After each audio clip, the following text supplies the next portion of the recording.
I thought I was doomed. But a miraculous thing happened, General.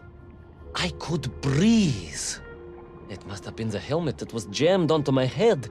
It was a strange and remarkable thing. Some might almost say beyond belief. A narrow-minded fool may indeed, General. But of course, you are no Durak. But even as I sank towards the floor of that lost ocean, my journey was about to take me to darker, stranger territory than ever before. And it happened like this.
Let me see if I have this correctly. After narrowly failing to apprehend the mad missing explorer Toll and recapture my atomic bomb in your giant snowball, you fell through thin ice and sank to the bottom of a subterranean ocean, discovering along the way that the mind control helmet you had accidentally wedged onto your head enabled you to breathe underwater and resume your pursuit across the seabed. General, you seem perplexed. Perplexed? Perplexed is that the keys to my house are not where I left them. Perplexed is the fact my dog will not eat cheese like other dogs. No, Ivan Ivановich, I am not perplexed.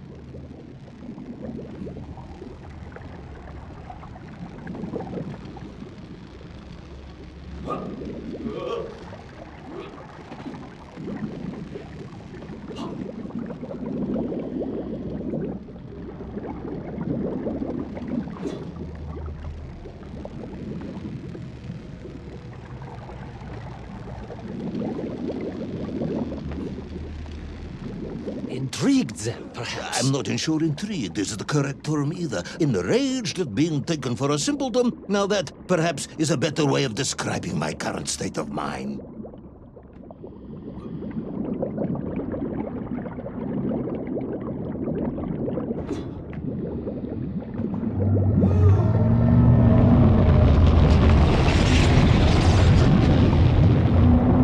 That is unfortunate, General. Once again, Comrade Pervalov, I must correct you. Unfortunate is losing one's car in a snowstorm. Unfortunate is booking opera tickets on your wife's birthday and getting the date wrong. Oh, was she furious?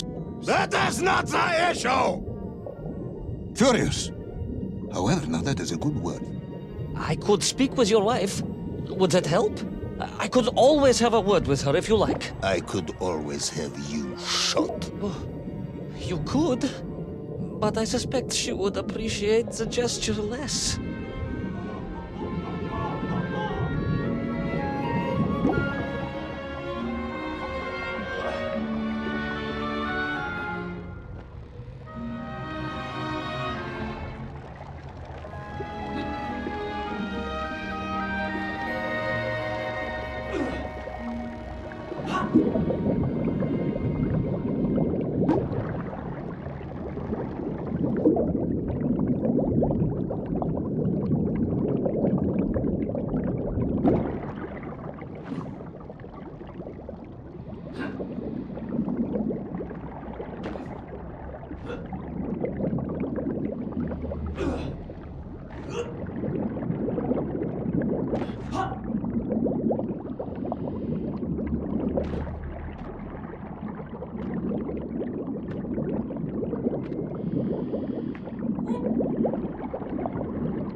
Kraken.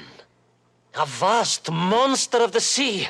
A giant, humongous, many-armed electrical destroyer of ships and cities. Electrical?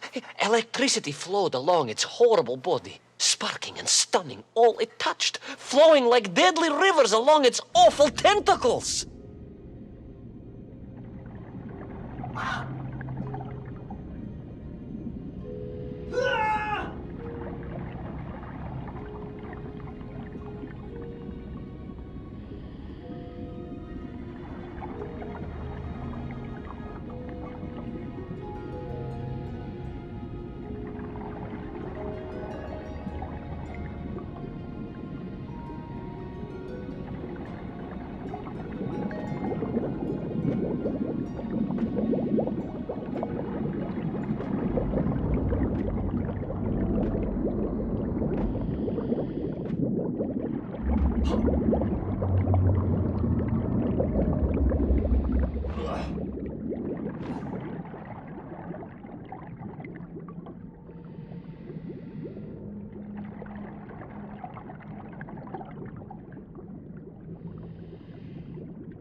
A sobering discovery. Are you suggesting that the vessel simply wandered off course and sank here? That seems unlikely even by your standards. No, General, I only wish that were true. The mighty ship showed terrible scars, signs of having been grappled and torn asunder by some huge and terrible adversary. That is indeed strange and curious. I am troubled by this discovery. Might you almost be perplexed, perhaps? Don't push your luck.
I was stationed at Sydney Ostrov some years ago.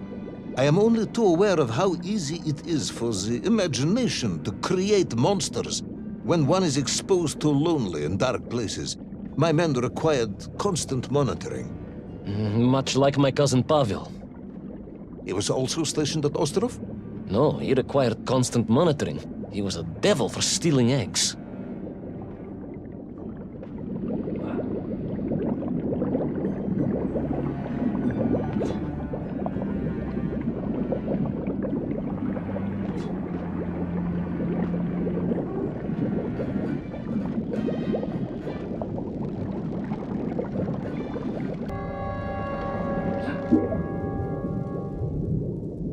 I was referring to the fear that something is lurking in the darkness. Something strange, brutish, and ill-intentioned. Again, that sounds much like my cousin Pavel.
hunted. There was no doubt about it, and escape was all I could think about. Naturally. That and duty. Duty? Yes, General. After all, I had a bomb to recover from that villain Toll. How clever of you to remember that.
But first, there was the issue of escape. Escape from a dreadful, grasping creature that consumed all it could reach, dragging anything that wandered within its clutches to a miserable doom. A hoarder of useless trophies and stolen goods. Once again, Tavarish, I suspect you are pursuing a somewhat tortuous metaphor for capitalism, in the misguided hope of appealing to my political ideals.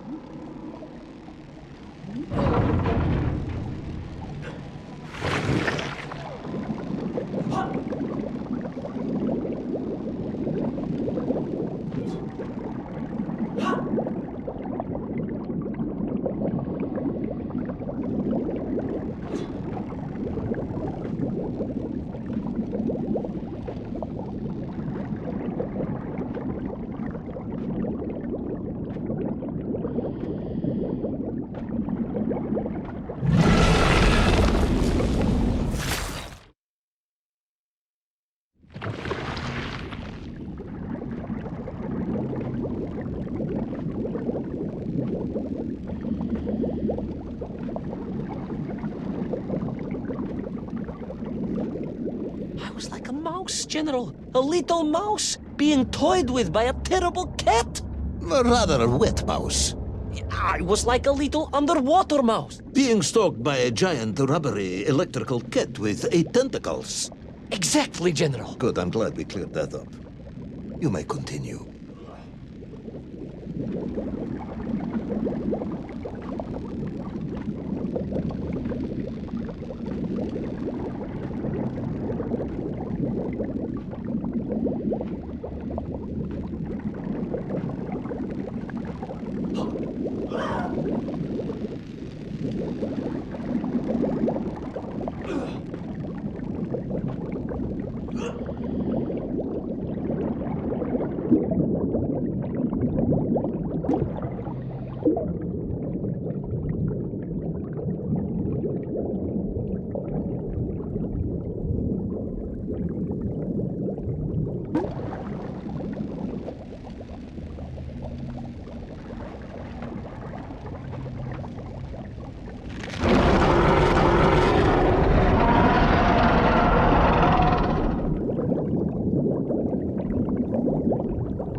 Submarines.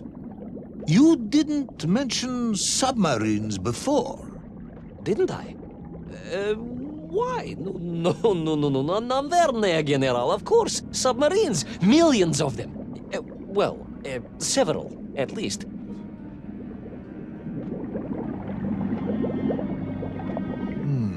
Any particular submarines? Did you see names, numbers? General, have you lost a submarine? I am not at liberty to answer that question, as you well know. Well, General, losing one's car in a snowstorm is unfortunate, as you say. But to lose a whole submarine, that could be considered careless.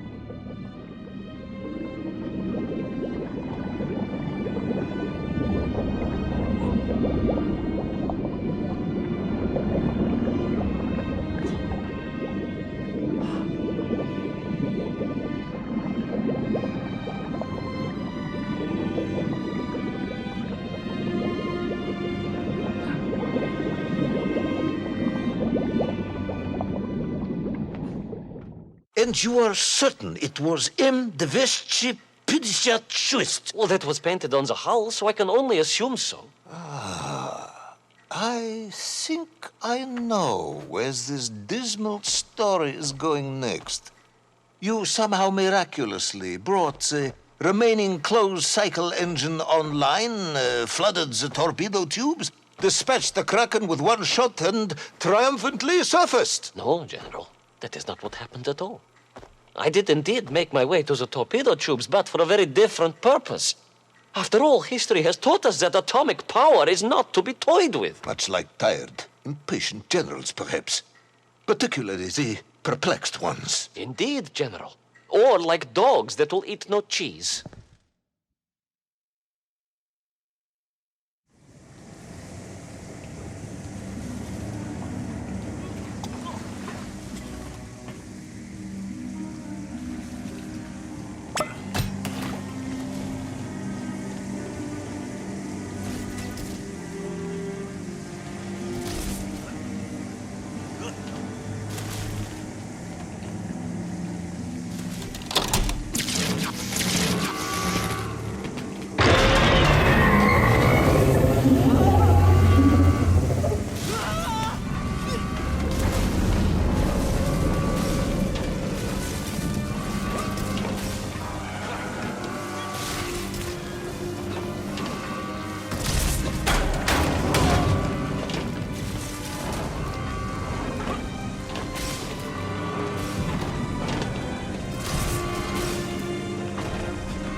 Will our determined yet disorientated hero end his days as socialist sushi?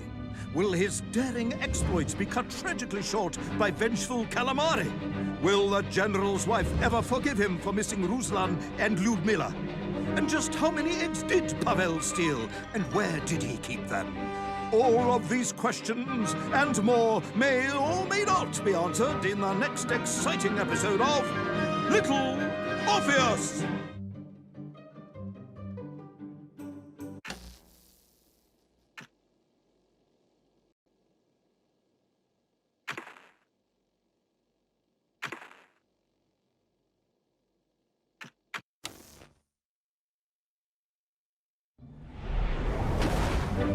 I was alive, General. Somehow, miraculously, I was alive. Some twist of fate, some hand of destiny, but I was alive. Strange as this new world was, I knew Toll must have come this way, and it was my task to find him. And it happened like this.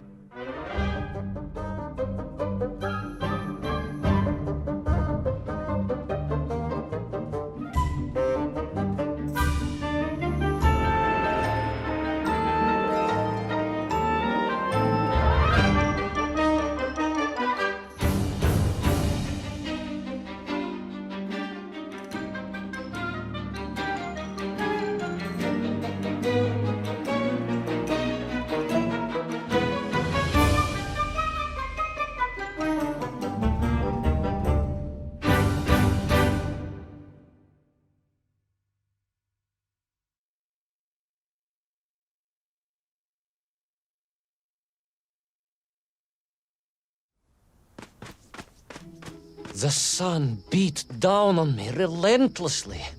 The heat was unbearable. I was exhausted. Yet I could not stop. I had to go on. For 7 weeks I trudged across the desert. On the second day... Please, comrade, if we may. I think we can skip the details, unless you consider them to be particularly relevant to the location of Little Orpheus. Of course, General. We will simply omit the tale of the singing chasm, the oasis of mirrors, the sightings of Tol's Mienk aloft on their pterodactyls carrying parts of my crashed rocket drill over the horizon to Lemuria. Wait, the what? Singing chasm? Not that, but the rocket drill. Oh yes, General, the rocket drill. But what did Tol want with it? And why Lemuria? Lemuria? Lemuria, General. I am not familiar with this Lemuria, comrade. Well, that is because it does not exist, General. Or at least, so I thought.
Strange crystals seem to exert an extraordinary hold over the stone blocks and arches. When they hummed, the whole city remade itself. Where they were missing, clearly looted by some villainous thief, the city was fallen to ruin. It was like a vast musical instrument, vandalized, and yet still attempting to toot.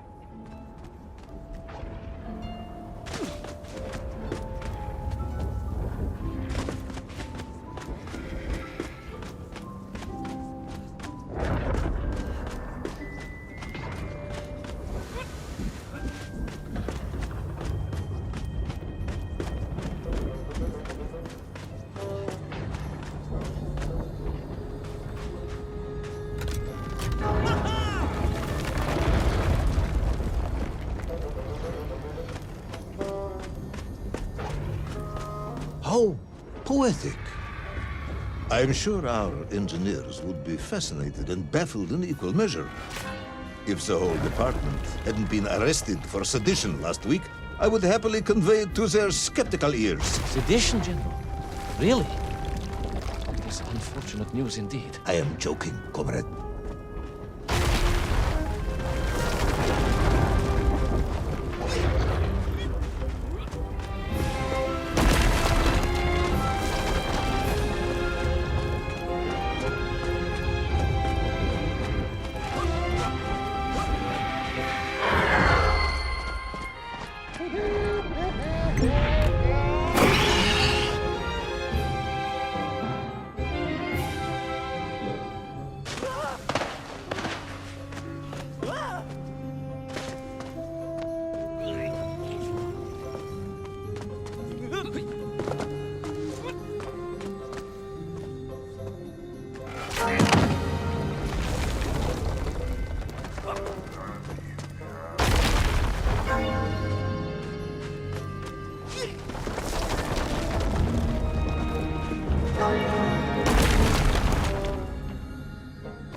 Oh, yes. The Mank were here, all right. Which meant whatever dastardly scheme Toll had, it was to be enacted on these burning sands. And you will explain this in due course, I imagine. Eminently, General. What you need to know first is this. I have told you already how parts of the devices the enslaved Mienk were forced to wear came from the surface. Radio parts and so on, yes, from what you have told me. Assuming there were plenty of lost ships in the ocean as you claim, for Toll to have dredged up what he needed to assemble them. Aha, good. You are one step ahead of me, General. I said assuming. Of course, assuming. Now, as I gazed in awe at the buildings rising and falling around me, I realized that the other major component of those mind-controlling helmets was crystal. Toll had raided Lemuria for me. He knew the city. He knew the crystals could amplify vibrations and waves, and was using them to boost the signal of the radio parts to exert his control over the Memph. Which meant...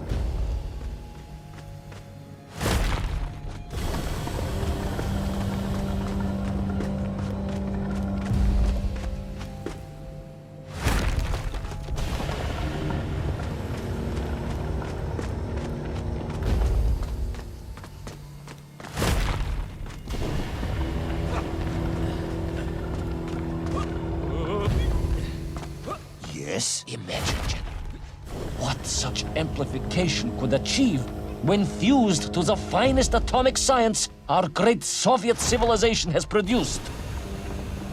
Wait. I do not understand. You said Toll was planning on using the bomb to shatter the Earth's crust to return to the surface. A tragic mistake, General. They had not recognized the extent of his mad ambitions. You mean to imply Toll would have attempted to enslave the Russian people? Pah! The will of the Soviet citizen is mighty and strong. To you, perhaps, as a trained warrior, but consider, perhaps instead, a humble son of a toy maker from Tomsk. Ah, yes. Perhaps we have our share of simpletons, after all.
The vast pictograms told of a history of wonders.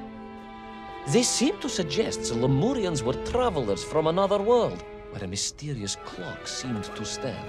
That is very mysterious.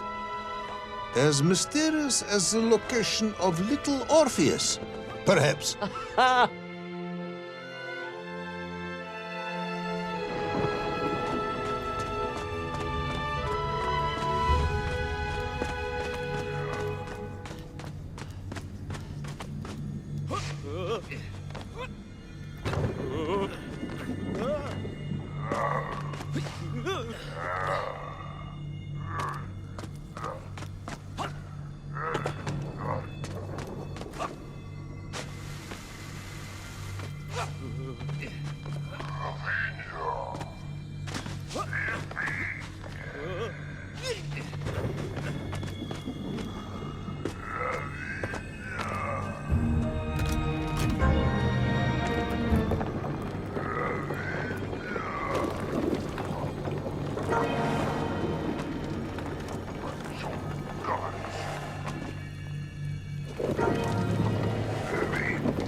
As I bravely explored that ancient city, a question was gnawing at my mind.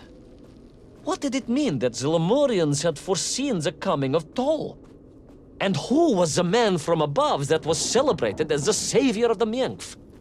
It was almost as if they could read the future in their crystals.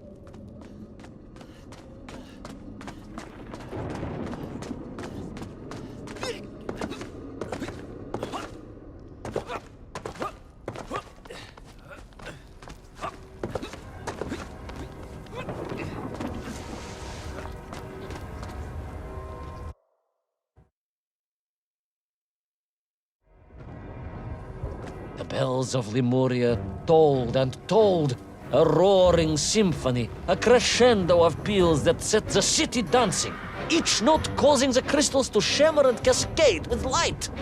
But the sandstorm was no natural phenomenon, and the bells did not ring for celebration. Something was very wrong here. Aside from the pterodactyls and the Myenkf and the dancing stones and the ancient magical prophecies and the crystals and now the giant elves, you mean?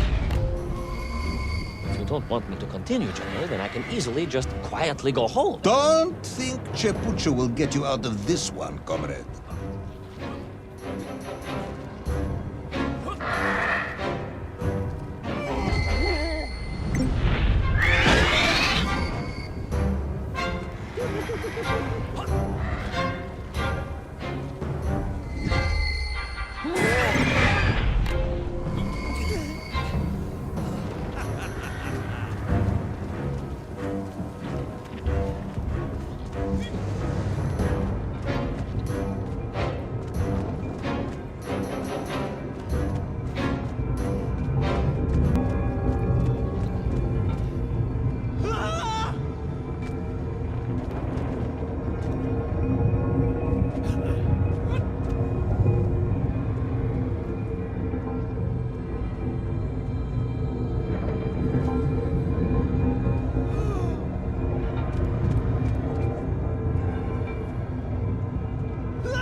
Through those magical structures, a righteous fire in my heart.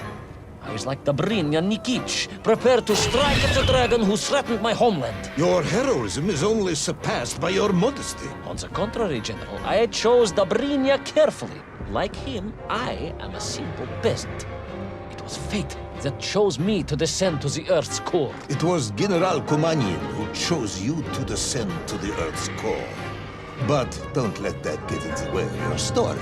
Oh, well then, award General Polkovnik Kumanin the highest medal in the world. He already has several of those. I cannot take credit for his wisdom in sending me.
What was once a rocket drill ship, built to burrow into the Earth, was now a mighty vessel, repurposed to blast off into the skies.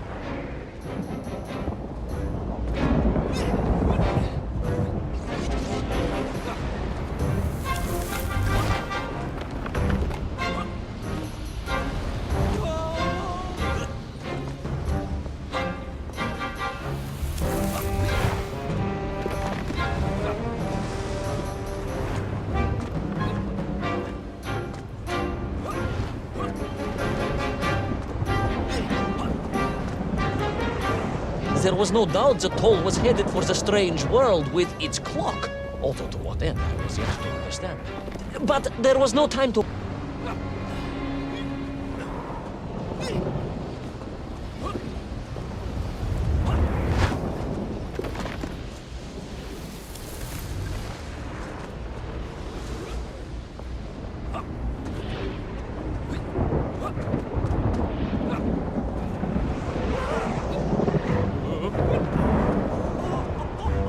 Toll was on the rocket. Little Orpheus was on the rocket. And wherever they were headed, I must head there too, to thwart his plans, recover my drill, and save the world!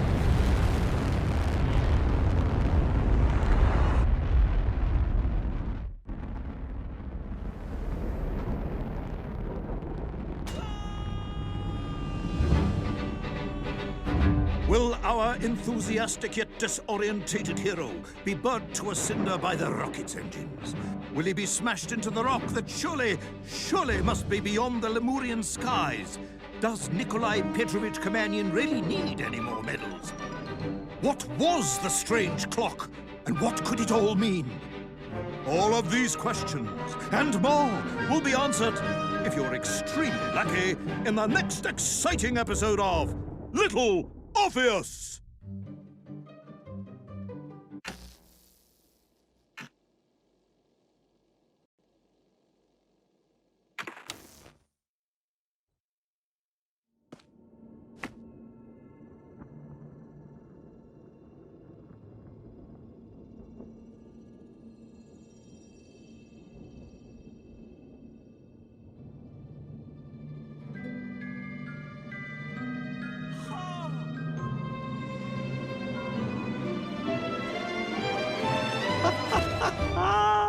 Laika! Are you stark raving mad? It was Laika! I am sure of it! That spirited little dog saved me! Laika saved you in her little space machine. I believe the correct term is capsule, General. Don't push your luck any further, Ivan Ivanovich. I fear it might snap. Oh, my apologies, General. In my excitement to explain what I discovered on the far side of the Metagalacticus Interiores, I got carried away. And it happened like this.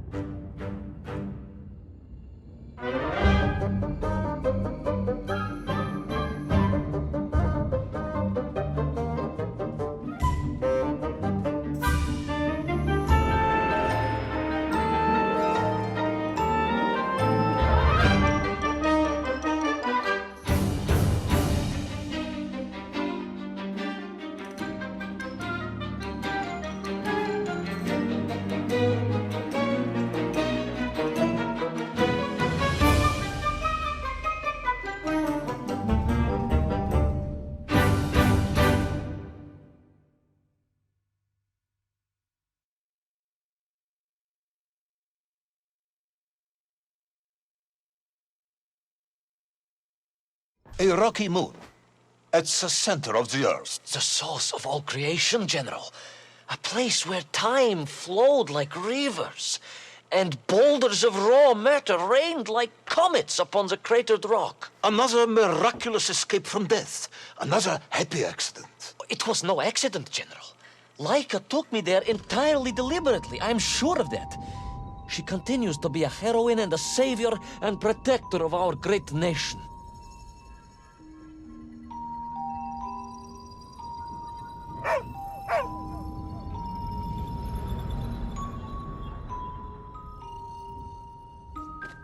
Laika died in orbit. No, General, she did not.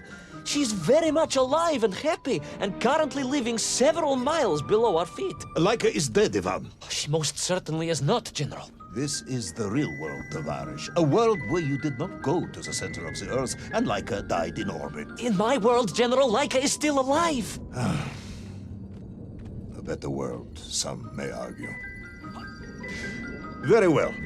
I will live in your world for a while longer, but time is running out. Ah, yes, time, General. I was just coming to that. There in the distance it stood, enveloped in a mighty time storm. The world clock, General. The beating heart of all history. The axis mundi, the pillar of the world. Not enough to conquer Russia by drilling back to the surface with his magical mind-controlling atomic radio set, then? No, General. You see, what if he could fuse Little Orpheus directly with the world clock? Then his message would radiate with every tick and every tock. He would not simply be the Tsar. He would be the Tsar of all time, the eternal tyrant, the literal incarnation of everything our glorious revolution stood to overthrow.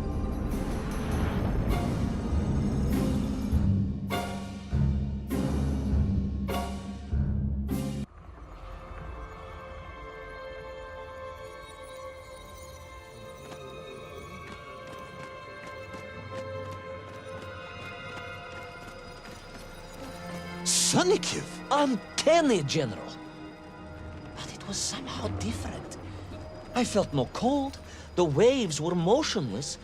Indeed, it was as if I had stepped free of those rivers of time and stood on entirely motionless ground. And there in the distance, What? debris from Tsarya and tall slave mines had washed up here, almost as if I were meant to find it. And there, amongst it, the winking of steel led me to a blasting cap, and a plan began to form.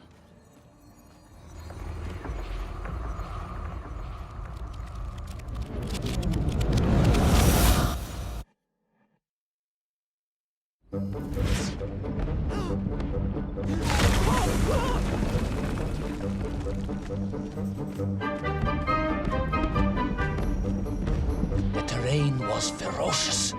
Explosive eruptions of fire and heat, thunderous emissions and lethal gases. Much like your cousin Pavel, perhaps, as a result of consuming all of those stolen eggs. Aha! General, you have been listening after all!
Agartha again.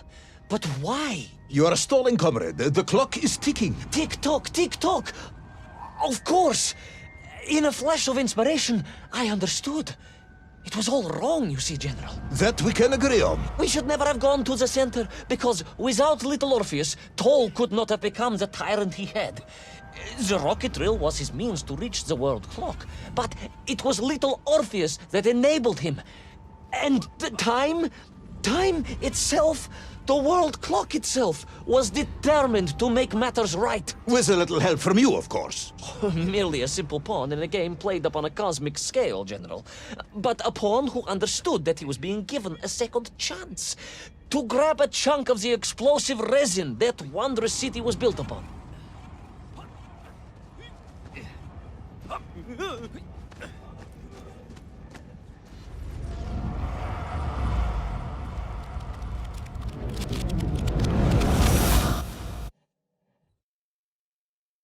And I was back. The mighty river of time roared past me, carrying the weight of the whole of history with it. Even for you, this is a stretch. Our time is almost up. I have to submit my report within the hour. Time, General. Time was nearly up indeed. That ancient and magical river that carried me along was surely moving inevitably towards some kind of end.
Enough. No more, Privalov. No more stories. No more lost worlds and space dogs. I'm full of it. It is nearly midnight, and you have not given me the adequate explanation for the whereabouts of Little Orpheus and the atomic bomb. But, General, I am about to tell you what happened when I finally caught up with the villain Toll. I do not care, Tavarish. I simply do not care. You have worn me down, and it is time to call a halt to this. I bear you no malice, comrade. In many ways, I admire you, but time is running out. Yes, General, yes. Time. Time. Because it was time itself that suddenly appeared to be on my side.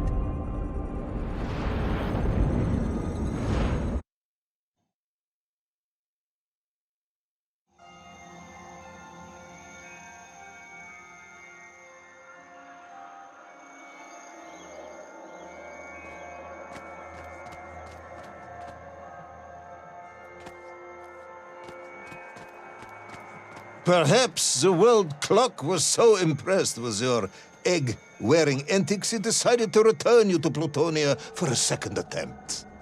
I would strongly suggest you cut to the chase. The chase, yes.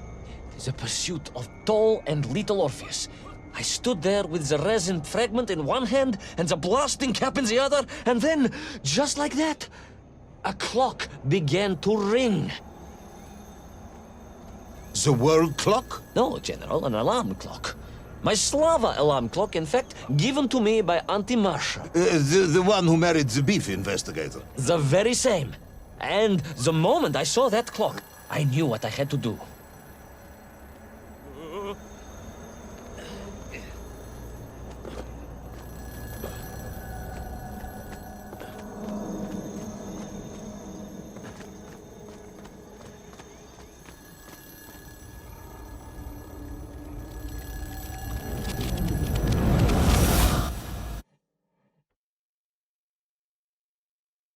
Yes, I'm waiting. A bomb, General. A bomb to destroy a bomb.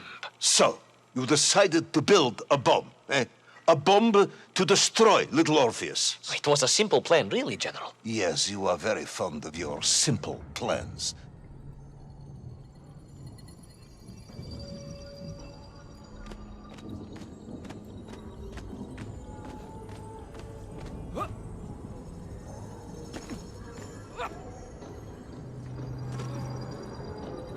It was the last time I was to see those poor enslaved men on my journey.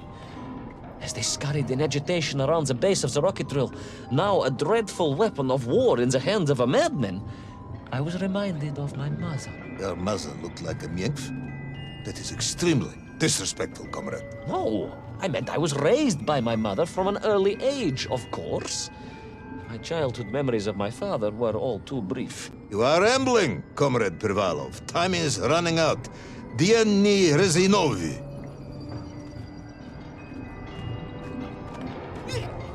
Time will run out for us all, General, will it not? And it ran out for my father on the shores of Volga.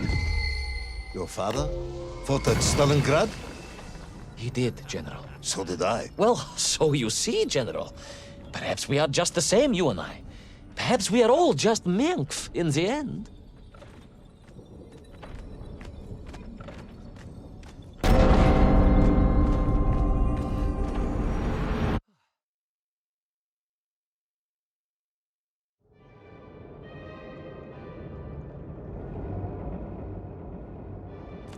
What possible use in the construction of a bomb could be found in the belly of a giant whale?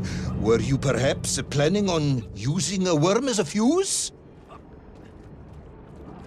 That would be ridiculous, General. I would hate to undermine your otherwise entirely plausible account. You forget, General. The belly of the beast was full of shipwrecks. And on one of them, I was bound to find what I was looking for. Fuse wire. Comrade, yes, you'd forgotten all about the fuse until I reminded you, hadn't you? General, your cynicism is unbecoming to a man of your rank and stature.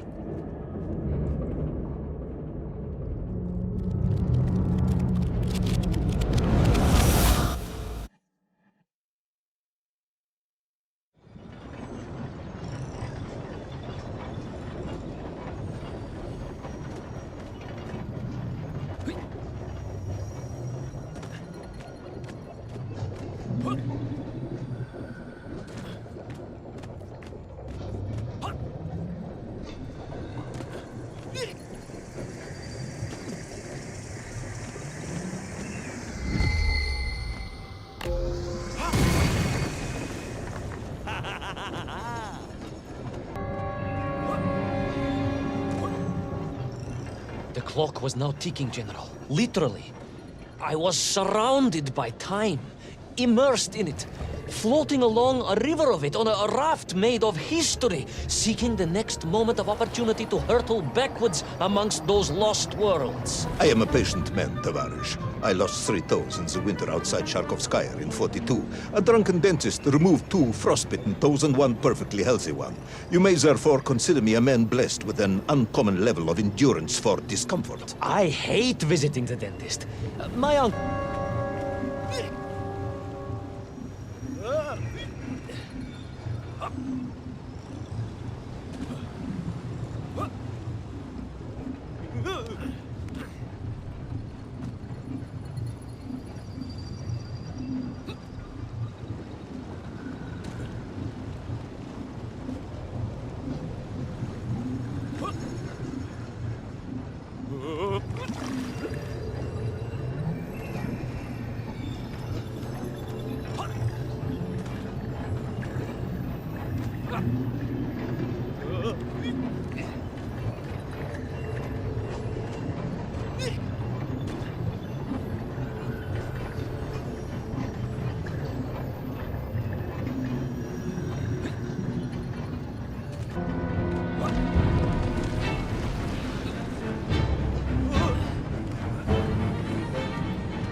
And so to the ocean floor, and that strange submerged city, and those poor lost vessels.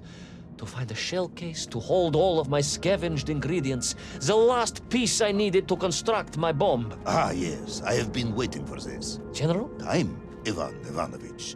Whilst you have rambled on and on about it, I have simply bided mine. I am a patient man, as I have said. Yes, I don't feel I paid enough attention to the story about your toes. Do you have specially made shoes? Enough!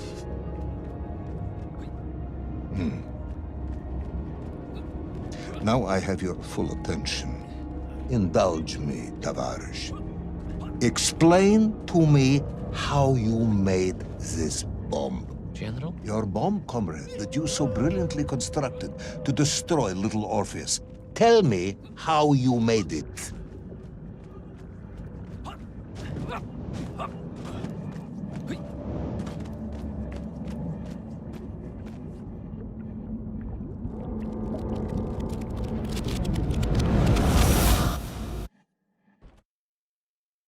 Well, In detail. The type of detail that should present no problem to a man who is actually capable of building a bomb, which I suspect would be an entirely different man to one who cheated on his entrance exams for the cosmonaut program.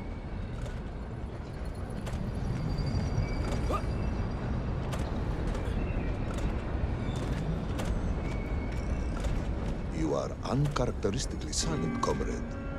Cat, got your tongue? if I may, General, perhaps just a minute or two to gather my thoughts? There are precious few minutes left. We have reached our conclusion, I think.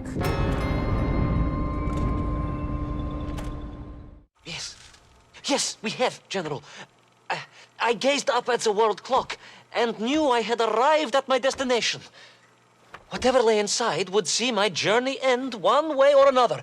But I had no idea of the marvels that awaited me. And The bomb, Ivan Ivanovich! Tell me how you built the bomb! it was a wonderful sight. The world... It is 2 minutes to midnight, Ivan. It is time to end this story.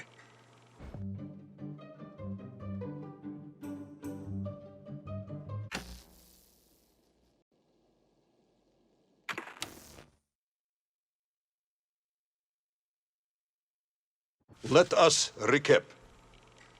3 years ago, you were sent to the center of the Earth as part of a top-secret mission to ensure the delivery of Little Orpheus, an atomic-powered capsule.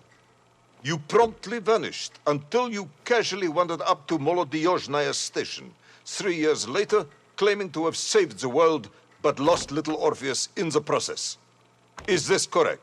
Yes, General, it is, but... You are charged with many crimes against the state, including desertion, lying to a superior officer, and sedition. Any one of these charges bears the punishment of execution by firing squad.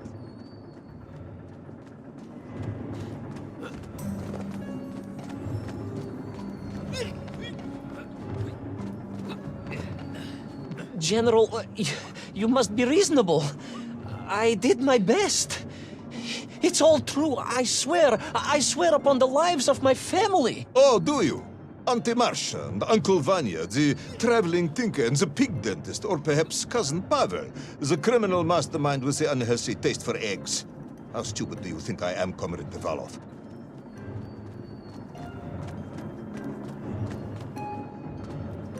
Sudayu, it is all true. Maybe your toy maker, or was it watchmaker, father, who apparently taught you all he knew, despite being killed when you were less than 5 years old. I was a fast learner?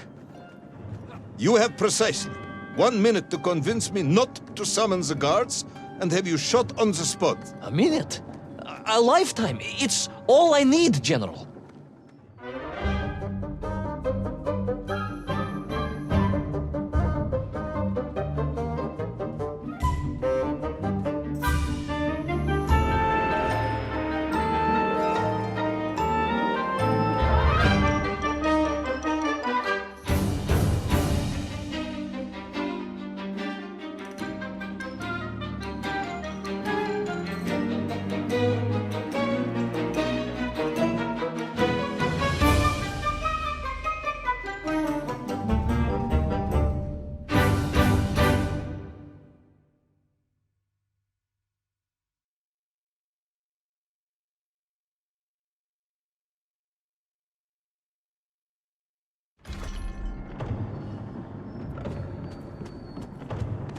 I was astounded. My father, I told you, I think I told you. He was a toy maker, and he often played with clockwork parts. Товарищ. But this made all those childhood wonders pale into insignificance. And it was fortunate indeed that my uncle... Vanya, the pig dentist? No, my other uncle, Sasha, had taken me mountaineering in the Urals during my childhood, for it was only by scaling these giant mechanical parts that I would reach Little Orpheus. Yes, I had been thinking that it seems awfully convenient that you were such an accomplished climber. I don't, however, recall any mention of this Uncle Sasha in your file. He was a very private He's a man. very unlikely man. That was Uncle Sasha's blessing and his curse.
Those great wheels and cogs clashed and boomed.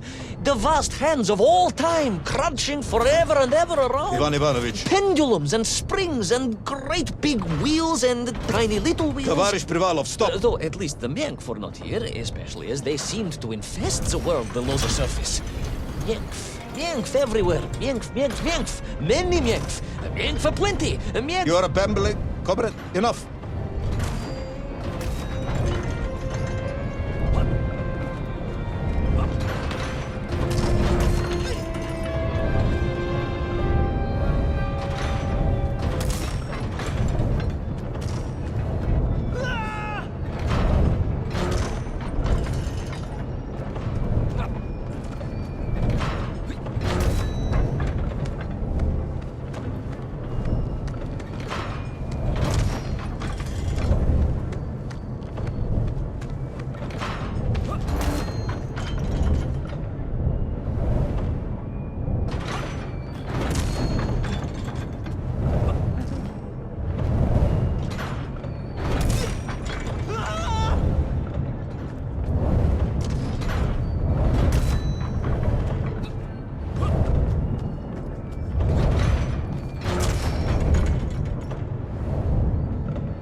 But where was Toll? Aha! High above. On the clock face, perhaps. With his radios and his crystals. If I could just reach him, I could use the bomb. There is no bomb. You have no idea how to make a bomb. You have no idea about how to do anything one might actually expect of a cosmonaut. The bomb? Ivan Ivanovich! General? Time is up.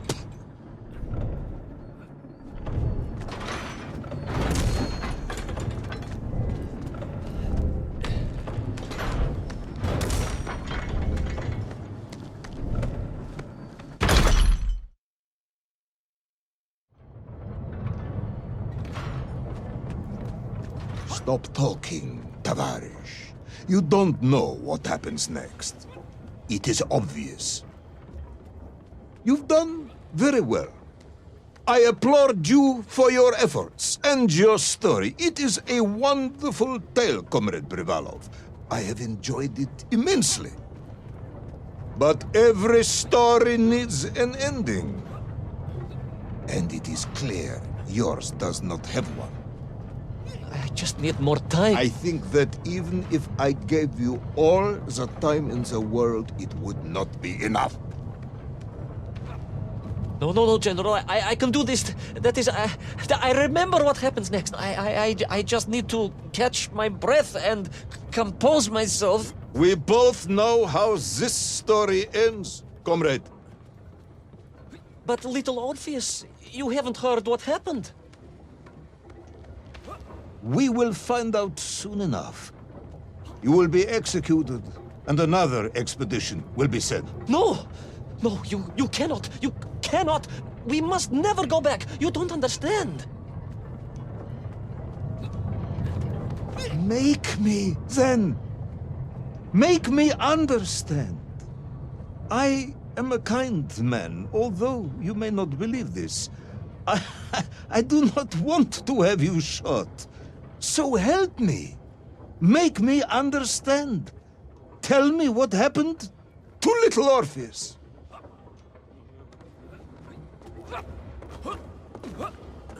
It was... Ivan Ivanovich? It was... It was... No. I'm sorry, General. I'm sorry, I have no idea. You are right.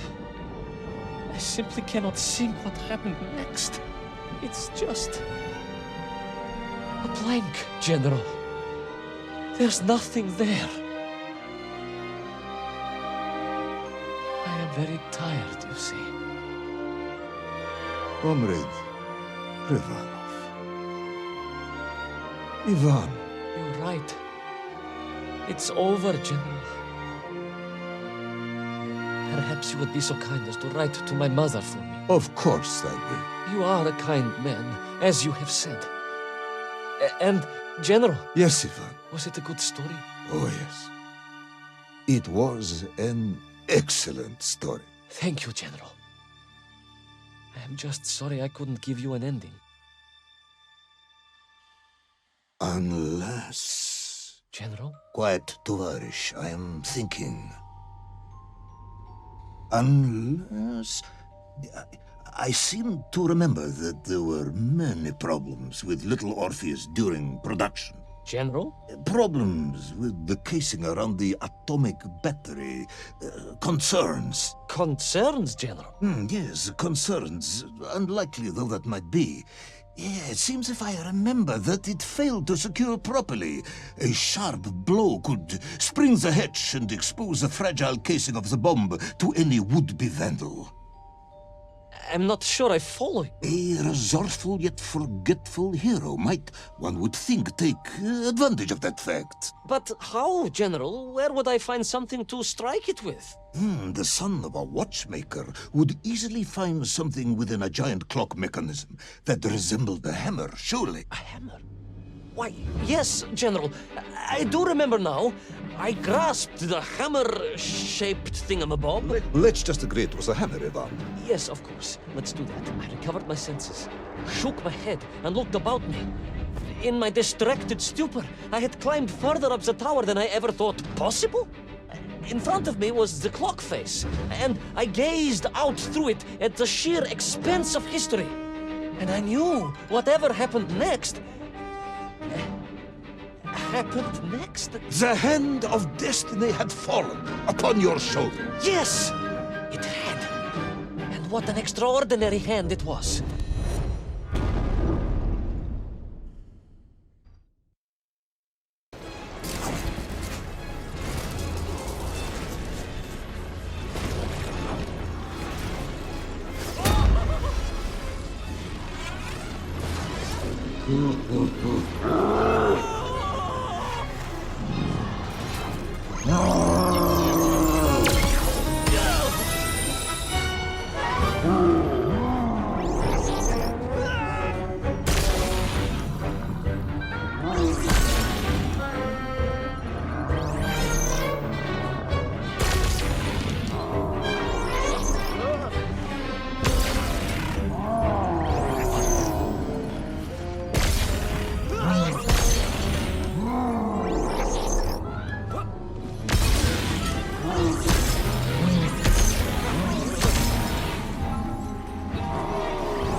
And so, Toll was defeated. Little Orpheus destroyed, the bomb lost forever. Not just that, General. In that moment, time sprung back to its proper shape, and I found myself once more in Plutonia, the start of my journey. But the wound in the interior sky was gone. The drill was gone. It was as if I had never been here. And they were nymph, free and happy, without the tyranny of toll, free to pursue their simple lives. But we can never go back? Never, General. One drill, one metal sphere, one lone cosmonaut was nearly enough to destroy time and unleash the tyrant Toll upon our world. Who would think an innocuous beeping radio housed in a ball of metal could change the world so dramatically? Who indeed? But tell me, what of you? And what of your return to the surface? I stayed amongst the Mienk for as long as I could. But I came to realize they had begun to worship me as a king. No, General. I am a good socialist and could not allow this workers' paradise to become corrupted. And so I left that wonderful land for the last time. And then? And then I walked. For 2 years I wandered, always looking for a way home, through lands and worlds almost beyond imagination. Until one day I emerged, blinking into sunlight, and realized I was home. Until one day I emerged, just like that? You just found your way back to the surface? Well, General, it was a little more complicated than that. There were great obstacles to overcome, and terrible challenges to face, and incredible lands to explore. Enough, Ivan. Little Orpheus is lost forever. The interior is sealed. You have returned with a story of socialism, triumphing over incredible odds. It is, as I said, enough for one night. Enough for my report, at least. General, if I may... Comrade Ivan Ivanovich Pribalov, you are found guilty of all charges brought against you and sentenced to execution by firing squad. However, having listened to your story, I believe you are quite mad. In other words, I find your madness guilty, not you. And we cannot execute madness. And indeed, there are lessons to be learned, even in the depths of this madness. Perhaps the Americans were right to send a chimp after all. So, General? Get out of my sight, Ivan. Go home. Enjoy a state pension as a madman. Just make sure I never see you again. Yes, General. Of course, General. Anything you say. I shall be small and quiet and live a life without excitement and... Out! Until one day I just emerged. Oh, very good, Tavarish. Very good indeed.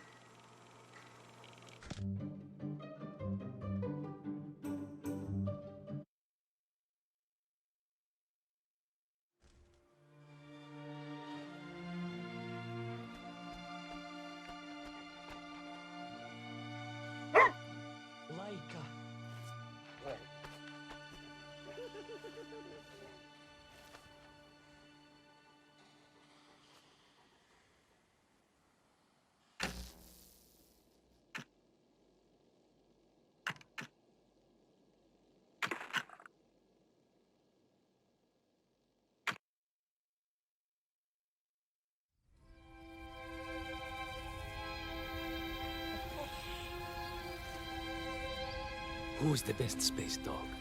Oh, где моя хорошая, хорошенькая моя, ты просто космическая. Eh?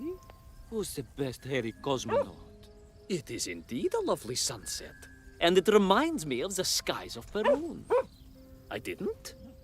I never told you about the wonderful Sky City? Well, it was an extraordinary place, but one filled with dangers. Well, it might have been simple for you to cross it, but you were in a space capsule. I had to rely on my own 2 feet, my noshki. Feet which, I might add, had just crossed the interior, beaten the villain Toll, and helped inspire the Yank to a workers' revolution. Oh, that's all very easy for you to say, but your idea of civilized behavior is licking your own bottom in public. No. My adventures above the clouds were filled with untold dangers, death-defying escapes, and some really quite extraordinarily large bielorybitsa. And it happened like this.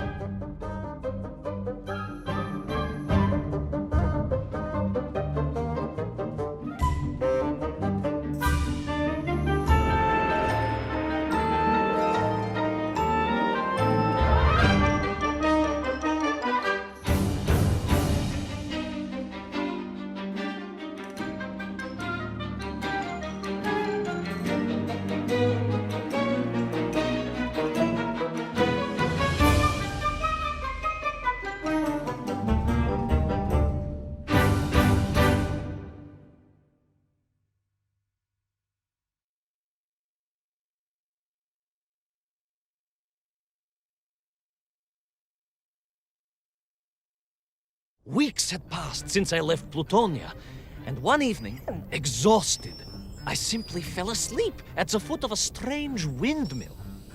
And when I awoke, well, that thought didn't cross my mind. I was exhausted after all. This is beside the point, my nosy canine friend. What matters is this. When I awoke, the windmill and the ground around it had been carried high into the air. What magic was this? Что за магия? As unlikely, perhaps, as a suitcase-sized dog orbiting the center of the Earth for many years. Quite.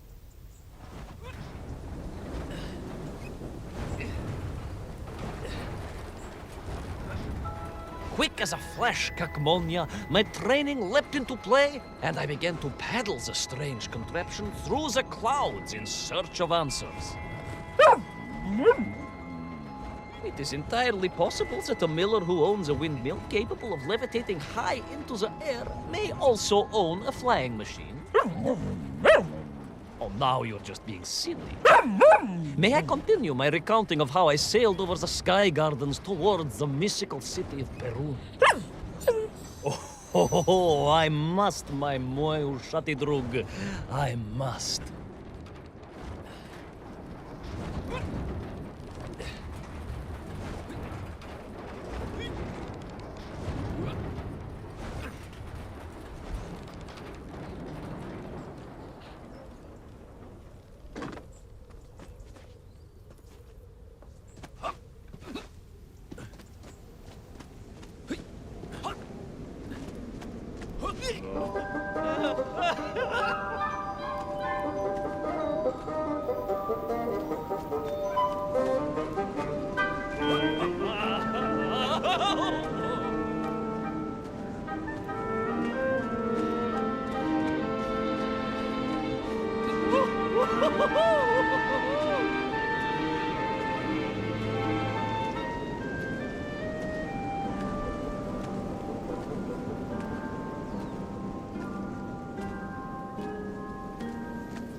What powerful emanations! What mighty gusts! What an epic squall! They reminded me of Cousin Pavel, yes! But whereas his rearward zephyrs could curdle milk and tarnish the teaspoons, these magical wafts only serve to carry me aloft and onwards.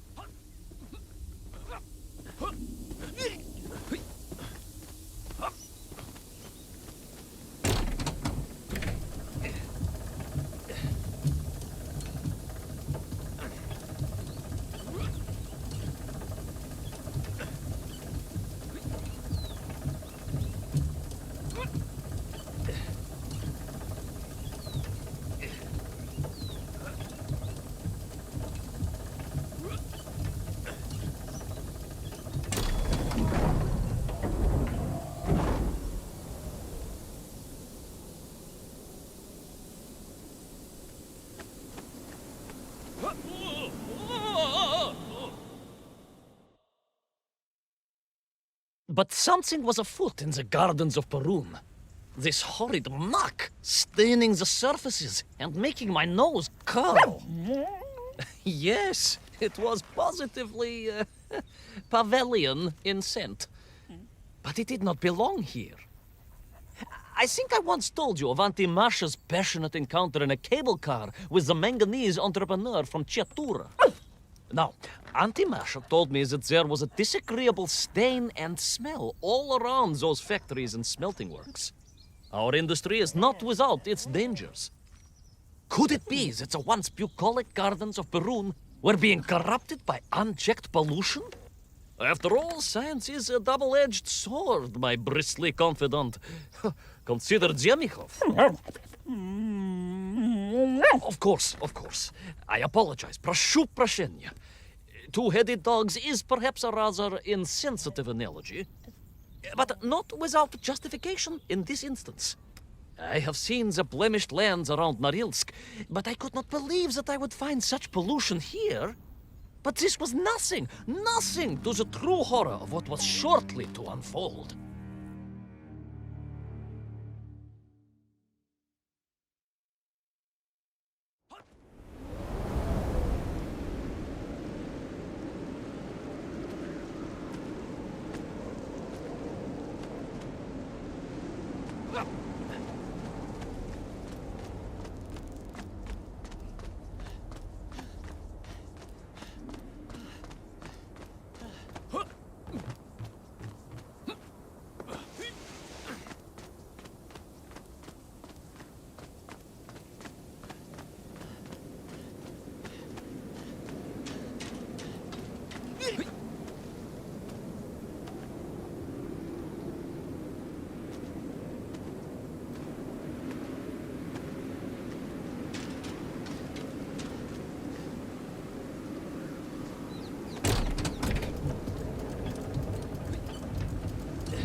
That terrible, страшная machina, spewing its poison into the air, had created a monstrous thing. A being. A malignant spoiler of the noble and pure. And it had taken on the form of its prey. Well, of course. No, конечно, I was the prey. The citizens of Perun had clearly long since fled the evilly sentient smog, but I inadvertently wandered into its lair. Oh, I know. Misfortune seemed to dog me. Oh, sorry, I do apologize. To follow my every footstep. But no time to ponder, no time to bemoan the hand that fate had dealt me. No, all that was on my mind was escape, конечно.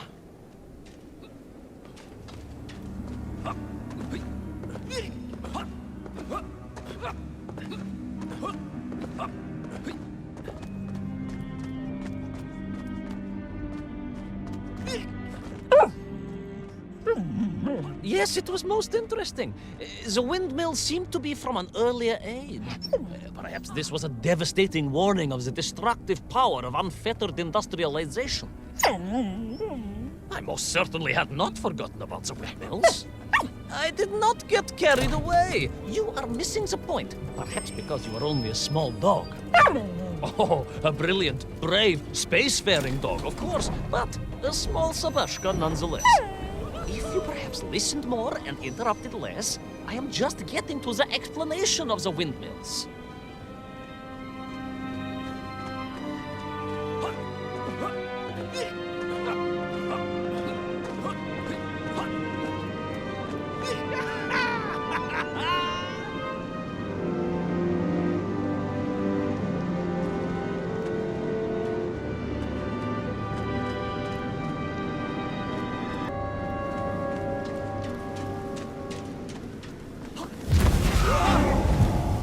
My stinky nemesis was back.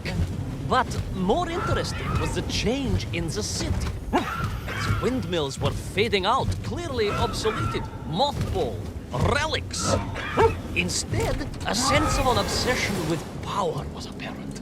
Vast engines, terrible machines, ever hungry and reliant on the rapid consumption of fuel, the production of toxic fumes and choking gases. Pride, my pushisti compadre, pride, ambitia, ambition, the dark side of science. Zemechov's had too many. Don't be ridiculous, dog. Only a durak with the intellectual capacity of a ringworm would think windmills are in any way harmful.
Of course, you never had much of a chance to travel.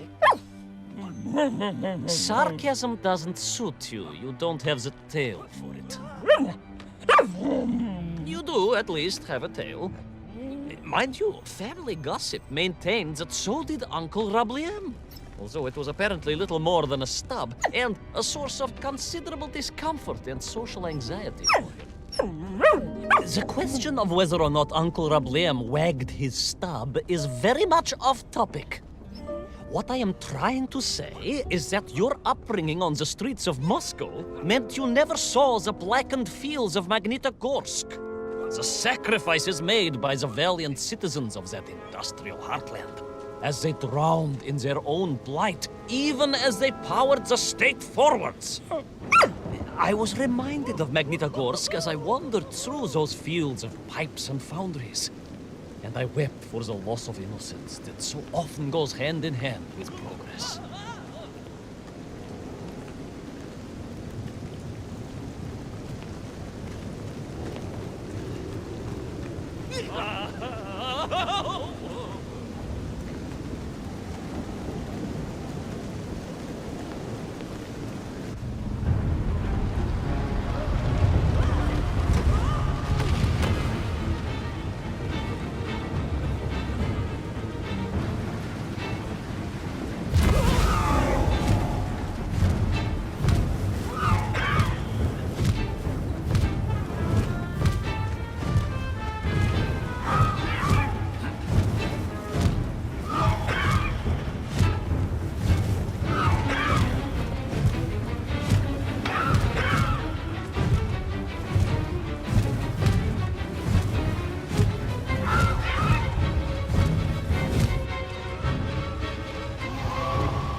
Indeed!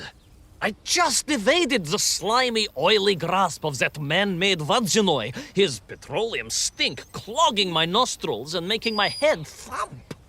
And I felt a great stirring within me. Yes, much like, I assume, Cousin Pavel. May he never get loose again. But no, quite different. This was no volcanic upbubbling of gastric malintent. No, it was the roaring fires of justice once more ignited within me. I felt a swell of patriotic fervor and knew the hand of destiny had fallen on me once more. Yes, what a hand it was!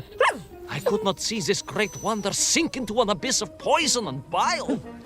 The Perunians may have been forced to abandon their city, but I had saved the world once before and was ready to answer the call again.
What strange metal Bielaribitsa clearly designed to swim through the air?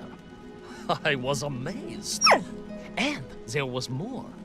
Beneath the fins, I spotted the apertures of hoses and was reminded of the time Auntie Agrafina devised a contraption to water all of her copious algae beds simultaneously with one flush of the toilet by a system of pipes and valves that ran throughout her house. Можно так сказать, in a manner of speaking, yes. Her algae were most irrigated, although her neighbor Victor was washing his trousers in the sink at the time and was bruised quite severely about the face and body. But these were no ordinary flying metal fish. They were designed to expel air, fresh air, and push back the polluted clouds.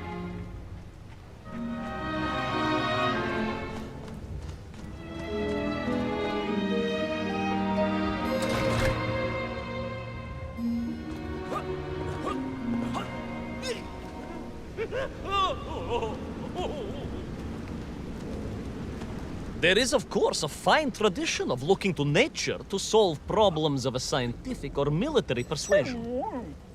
Yes, as you well know. My nephew, Sergei... Yes, the very same. Poor lad with his dermatological eruptions. Well, Sergei was stationed recently at Kazachya Bukhta, where dolphins were being trained as brilliant aquatic agents of socialism. Why not then be inspired by marine life? Why, there is a fish, I've heard, that can shoot jets of water from beneath the surface to knock its prey off little tiny twigs and into its mouth. If you were to tell the average mushroom sheriff that a dog would orbit the Earth, I suspect you would receive a similarly sneering response. No, that is because you are a small, hairy hound of uncertain parentage.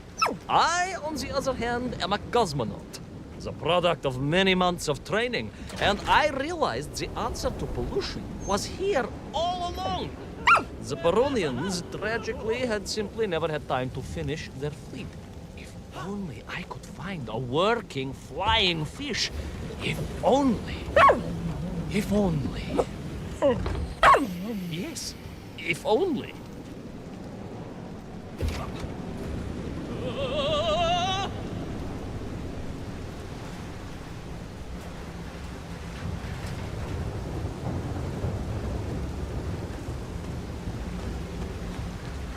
It made perfect sense, of course. The poisonous tuhata that engulfed Perun was like a nasty cold. And you know what to do with a cold to rid yourself of it. You may not get colds, but nor can you operate pea-shelling machinery. So, don't get ideas above your station. We humans, on the other hand, may produce up to 16 million perfectly unshelled peas in an average shift. But we are martyrs to our sinuses. But to clear them, aha! These are remedies we Russians have been perfecting over the long centuries of harsh winters. Onions. A quick snifter of onion oil will clear your head faster than a Pragviev can clear a hypothetical minefield. Yes, if I could find a functional fish, I would become that onion.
Close.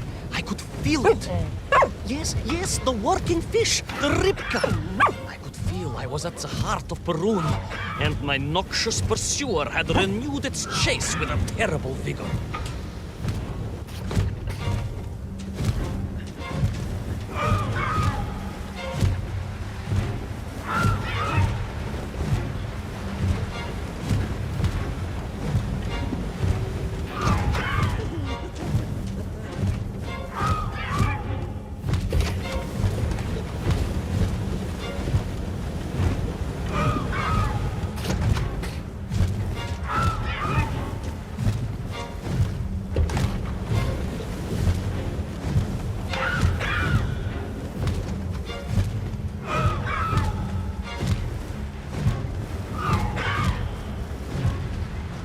Not far now.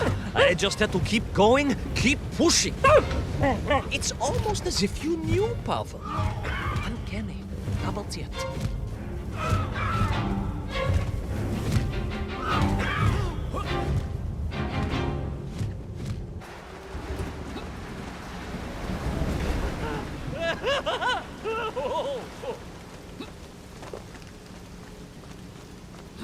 There she was. A beautiful sight. Her scales shimmering in the sunlight, her fins poised for action, her onion cannons primed for a great aerial conflict unseen in the annals of human endeavor. And you are just jealous it was a bigger flying machine than yours. No, my bilious pal. It was time for science to fight back. Yes, my hairy compatriot. Поехали! Onwards to victory!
was a miracle.